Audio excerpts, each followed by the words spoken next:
Hello and welcome to another Trades and Tutorials video. This is Jeff Bish, president of MarketGauge.com, and I know that what you're looking at here probably looks like a crazy mess, but what this is going to demonstrate is a very interesting indicator, an interesting way of looking at the market that tells you when the markets, and I have three different markets on here, the NASDAQ, the S&P 500, and the Russell, and they all show the same pattern, which is when a certain number of, or a certain percent of the stocks in these indexes fall below the 200-day moving average, it tends to be a pretty good indication that the market's in trouble and is going to have limited upside and may even have a pretty timely indication that it's going to go lower. And at the same time, it can also indicate when it's pretty washed out.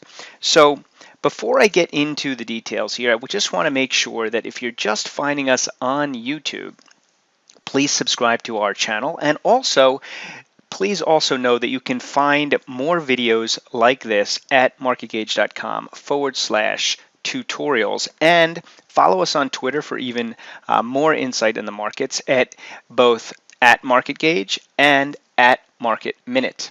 And of course, if you don't already know it, you can watch this video in HD by changing the settings in the lower right-hand corner. So now let's get to the charts. This is really intended to give you an interesting view of an indicator that may or may not be on your platform. If you've got TradeStation, that's what I'm looking at. It is on TradeStation. It's a standard indicator. And I'm going to take it one market at a time. So the top chart here, and maybe I can scrunch this down a little.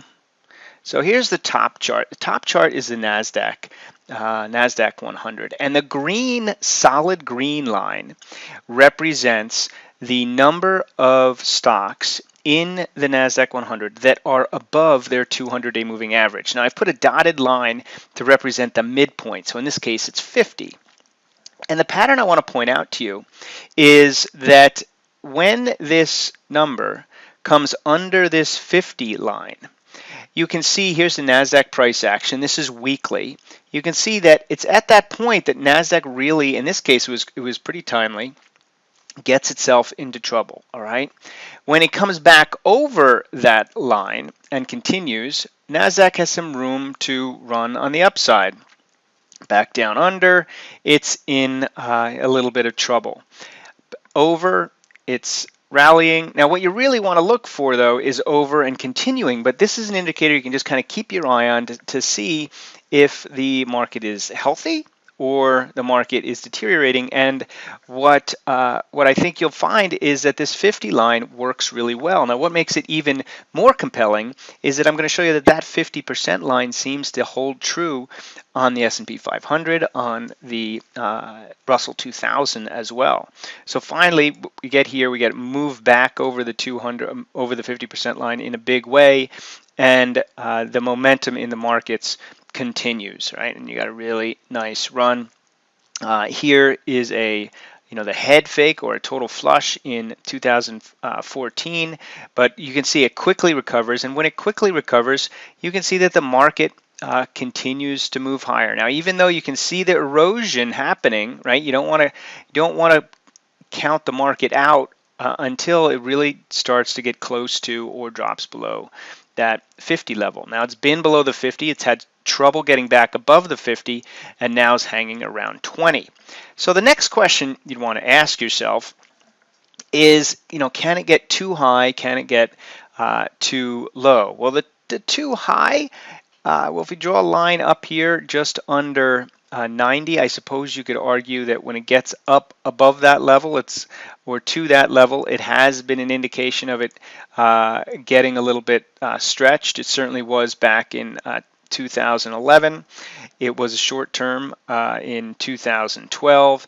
2013, there was just a whole lot of momentum, and that wasn't a very good indication as it continued to go much higher, even though the indicator stayed high. Now, the thing is that the indicator being high isn't necessarily all bad. So if you've got 70% of your stocks above the 200-day moving average, it's an indication of a strong market. So you want to use this in conjunction with other indicators. But on a flushed out level, when this thing has gotten down to the 20s, right?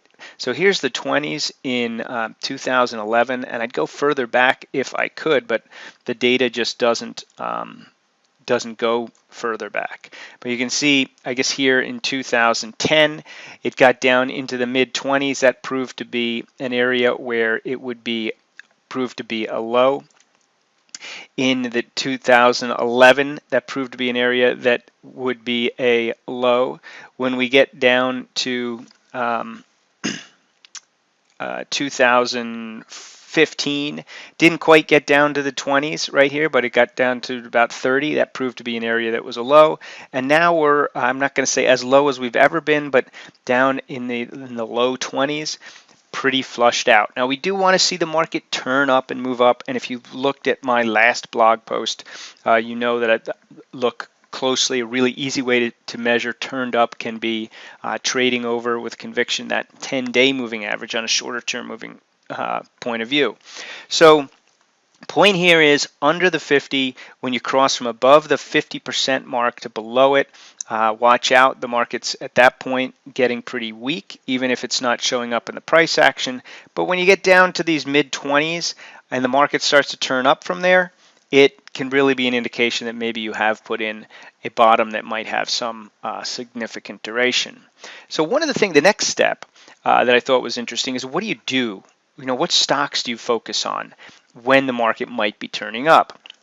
Now, we don't have a approach to the market where we go to look for completely beaten down, washed up stocks in a systematic way, but we do have a systematic way of identifying when or which stocks that are strong or market leaders are ones that we want to focus on. So I thought it would be interesting to take a look at our equity curve of this model that focuses on the strongest stocks in the market according to our TSI indicator. And I'm not going to go into that whole program right now, but what I will do is I'll pull in the equity curve so we can see how did the model perform coming off of like the mid 2010 level when it was down low. How did it perform in the mid 2011 to 2012 period, and how did it perform in here where it got a little choppy but then really turned up over in the beginning of 2013? You know, how did it form when it came down here? So the idea behind this is, let's face it, everybody right now is viewing the market as being completely beat up and there's just nothing good. But the truth is there are several, more than several stocks out there that really are good, strong stocks. The question is, are those the stocks that you want to buy when, or I should say if, but I'm going to say when, this market ultimately turns? And so this is a way to kind of prove that out or test that theory. So here's the equity curve of this particular model, and let's just start with the middle of 2010 here, NASDAQ 100. And so the middle of 2010 in the equity curve would be right about here. Now you can see this thing already is trending nicely. The blue line is the portfolio of these stronger stocks. And so the question is, when the market gets beat up like this, is it the strong stocks you want to focus on? Well, as you can see, those stocks definitely performed really nicely as the market also performed really nicely. Right now, you might say, well, yeah, Jeff, of course they did. The market went up, but that's not necessarily true. There are times in the market where it seems like the strong stocks tend to underperform the ones that have gotten beaten up, and they catch up. But you got to be in the right strong stocks. So now let's take a look at the next time frame in this. Okay, so the next time frame that we can see in the model here would be around the late 2011, beginning of 2012. So if we look at the late 2011, 2012 in here, you can see that the model had a relatively flat year in 2011, which was kind of this similar with the overall market action. But when the market got flushed out down here, did it make sense to buy the ones that at the time were the ones that at least our trend strength indicator told us were the strongest stocks? And so you can see by the equity curve, late 2011, early 2012, as the market was beat up, the market had a nice rally. The index itself, or the portfolio of market leaders, had an outstanding rally, breaking out to new highs as well. So once again, those leading stocks made sense to be the ones that you focused on. So now let's go to the next area where it was kind of flushed out. And while this wasn't really flushed out, we could see that the markets got either beat up or below the 50% mark and now moved higher. So that's about the end of 2012. So if we take a look at the end of 2012 in the model, so the end of 2012, right in here, we can see that the model pulled back a little bit with the market as well, as the market pulled back at the end of 2012. And then when the market began to move higher, you can see breaking out above the 50% line. So more than half the stocks in the NASDAQ 100 were now over the 200 and moving higher. You can see that being in the leaders was incredibly powerful place to be. All right, so the final or the last couple of examples would be, if I slide this over here now, when the market spiked down in here, back down under the 50 and recovered quickly. That was towards the end of the third quarter of 2014.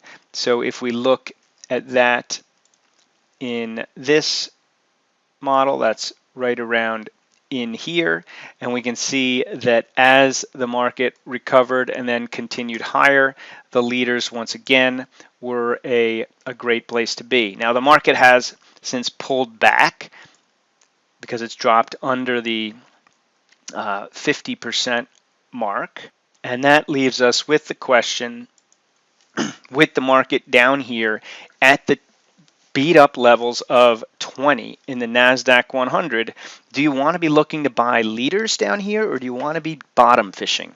Now, I'm not saying you can't bottom fish. Like I said, we don't have the model to bottom fish in a systematic way, but the model that you're looking at here has a very systematic way of identifying the stocks that have been determined to be the leaders in the market. And if a beat up market starts to turn higher, the leaders are definitely a place you should be looking. Now, that's just the NASDAQ 100. That happens to be where our model is. But just as I said, to confirm my suspicions or my findings with the NASDAQ 100, I went and did a similar analysis with the S&P 500. So this one won't take quite as long because you already know how it works. And if we take a look at the S&P 500 in price, again, weekly price now is in blue. The number of stocks over the 200 period moving average is this kind of brown-orange line.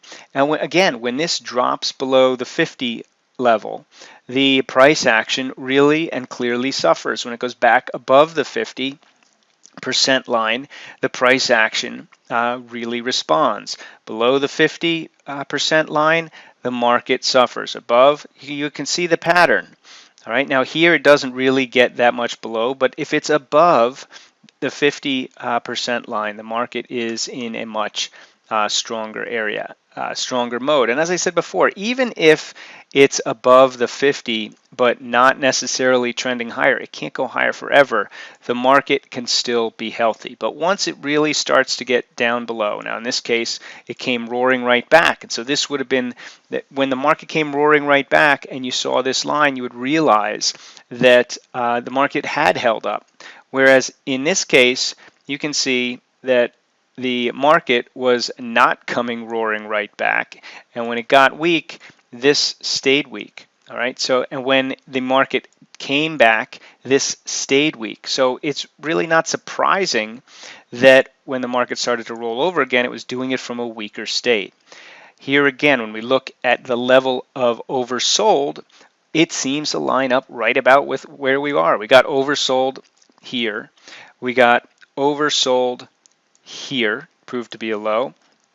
Oversold, and this isn't really that oversold, but beat up here and proved to be a significant low. Now, you already know the drill for the next one. Let's take a look at the Russell 2000, so the broadest measure.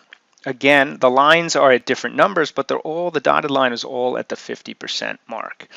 And you can see that if we take a look at the lows in terms of where we are and lows of where we have been, that even in the Russell 2000, these levels have held up as being relatively good indicators of a market that was oversold, market that was oversold. Now, it didn't really bounce. Once it starts rolling over, you do want to be careful, but oversold here. We'll yet to see how this materializes, but if it's anything like we see back here, if it starts to head higher and the number of stocks over the 200-day moving average continues to move higher with the market moving higher, then this will look like a opportunity. All right, so again, we want to see short-term moves back up over the 10-day moving average.